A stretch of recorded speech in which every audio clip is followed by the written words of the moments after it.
বেছে নিল, হ্যাঁ আমরা খুব ভালো কাজ করেছি, তুমি নিশ্চিন্তে বলো। আমাদের বিদ্যালয়ে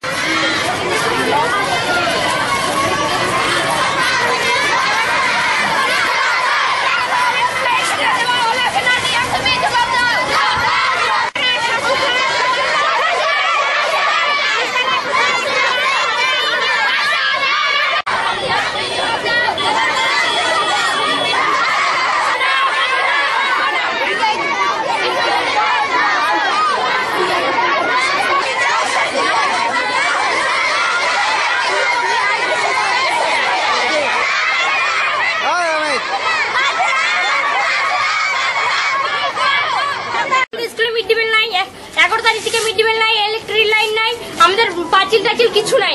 কালকে দুটো ছেলে এসেছিল আমাদের হোস্টেলে, এভাবে আমরা প্রতিদিন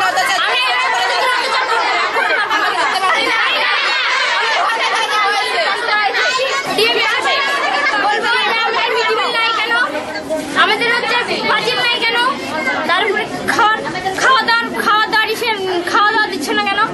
আমাদের ইলেকট্রিক বন্ধ করে দেওয়া হয়েছে, মিড ডে মিল বন্ধ করে দেওয়া হয়েছে, প্রাচীর নেই, আমরা সহ্য করতে পারছি না এগুলো। আর এভাবে আমরা কতদিন সহ্য করবো জানি না। এই কারণে আমাদের বিদ্যালয়ে ঘটনা ঘটছে, আমরা কি জানি না। এগুলো আমাদের বন্ধ করে দেওয়া হয়েছে, আমরা এভাবে পড়াশোনা করবো কিভাবে আপনারাই বলুন।